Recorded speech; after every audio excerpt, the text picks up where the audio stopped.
Hi hello అండి, ఎలా ఉన్నారు? అందరూ బాగున్నారా?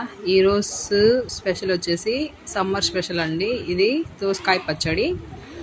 సో మీకు ఈ సైజులో తీసుకున్నాను నేను ఈ దోసకాయని. చూడండి, అందులోకి 8 ఎండు మిరపకాయలు, అలాగే కొంచెం చింతపండు, ఆవాలు 1 టేబుల్ స్పూను, మెంతులు 1/2 టేబుల్ స్పూను, జీలకర్ర 1 టేబుల్ స్పూను, ధనియాలు 1 టేబుల్ స్పూన్.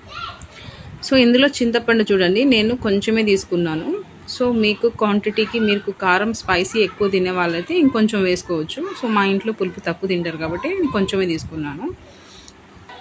సో ఇంకో చూస్తున్నారా, ఇక్కడ వచ్చేసి నేను దోసకాయని మంచిగా క్రష్ చేసేసానండి. చూడండి, ఇలా సన్నగా, చాలా సన్నగా అంటే సన్నగా నేను క్రష్ చేసేసుకున్నాను.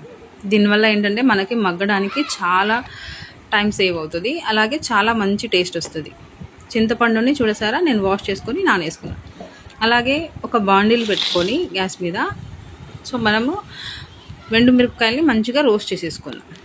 సో ఇలా రోస్ట్ చేసేసుకునేటప్పుడు 1 టేబుల్ స్పూను ఆయిల్ని కూడా యాడ్ చేసేసుకున్నాం. ఎందుకంటే మనం నల్లగా కాకుండా ఇందులో ఆయిల్ వేస్తే మంచి టేస్ట్ వస్తుంది మనకి. సో కాబట్టి నేను 1 టేబుల్ స్పూన్ మాత్రమే యూజ్ చేశానండి ఆయిల్ని రోస్ట్ చేసుకోవడానికి. సో అదే చూసారా, నేను మిరపకాయలు వేసిన ఆయిలే దీంట్లో ఇంకొంచెం ఉండే. సో అందుకే దీంట్లోనే ధనియాలు ఇంకా మిగతా ఉన్న ఇంగ్రీడియంట్స్ అన్నీ వేసి కొంచెం లైట్గా రోస్ట్ చేసేసాను. సో నల్లగా మాత్రం చేసుకోకండి రోస్ట్, ఓకేనా? సో ఇలా రోస్ట్ చేసేసిన తర్వాత మనం ఇవన్నీ తీసి పక్కన పెట్టేసుకుందాం,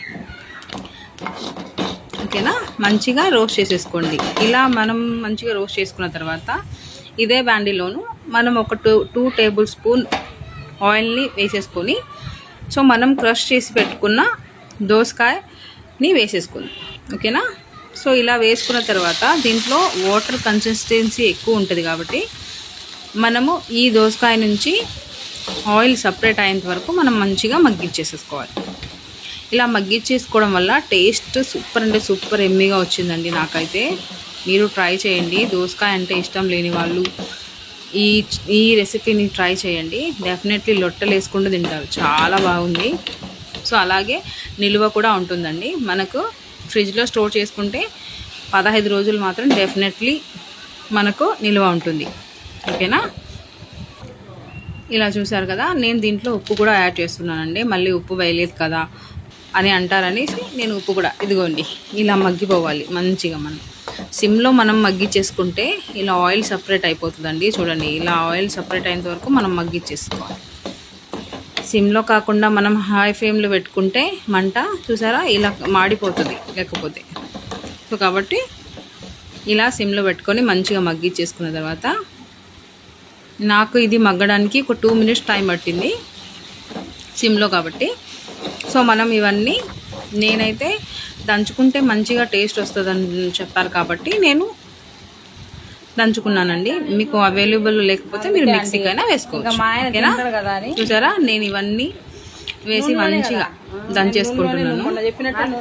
మరీ అంత మెత్తగా ఏం దంచుకోవాల్సిన అవసరం లేదండి. జస్ట్ కొంచెం లైట్గా పలుకులు ఉన్నా మంచిగా ఉంటుంది టేస్ట్ తినేటప్పుడు.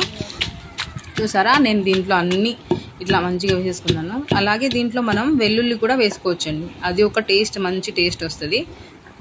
సో వెల్లుల్లి తినని వాళ్ళు జస్ట్ ఇది ఆప్షనల్ మాత్రమే, మీకు నచ్చకపోతే మీరు స్కిప్ చేసేయచ్చు వెల్లుల్లి. చూసారా, ఇలా దంచేసుకున్నాను. సో ఇలా దించేసుకున్న దాంట్లో నేను ఇప్పుడు దోసకాయని యాడ్ చేస్తున్నానండి. చూడండి, ఇలా దోసకాయని యాడ్ చేసి మంచిగా నేను ఇలా రొటేట్ చేసేస్తున్నాను. ఇలా చేయడం వల్ల ఏంటంటే మన పచ్చడికి చాలా మంచి టేస్ట్ వస్తుంది. సో అలాగే దీంట్లో కొంచెం మనం నాని పెట్టేసుకున్నాం కదా చింతపండు. సో ఆ చింతపండును కూడా మనం ఇలా వేసేసుకొని మంచిగా రొటేట్ చేసేసుకుంటే మనం పచ్చడిలో మంచిగా మిక్స్ అయిపోతుంది అన్నమాట. సో మనం కొంచెం ఉప్పు టేస్ట్ చేసేసుకొని మీకు సరిపడినంత ఉప్పు వేసేసుకోవచ్చు.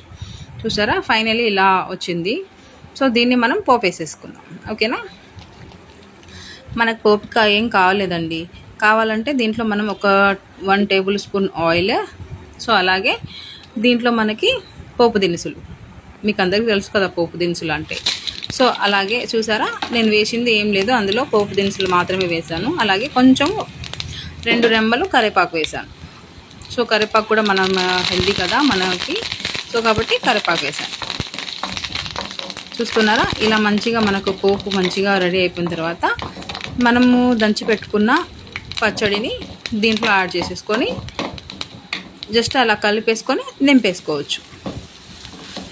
చూసారా, ఆల్రెడీ మనం ఆయిల్లో అన్నీ మగ్గిచ్చేసుకొని చేసాం కాబట్టి ఇది ఏమీ పాడు కాదండి. మనకు ఒక 15 days నిల్వ ఉంటుంది. మా ఇంట్లో ఎక్కువ తినరనేసి నేను కొంచెమే చేశాను. సో మనకి ఎక్కువ చేసుకునే వాళ్ళకైతే చాలా మంచిదండి, హెల్దీ ఫుల్ కూడా.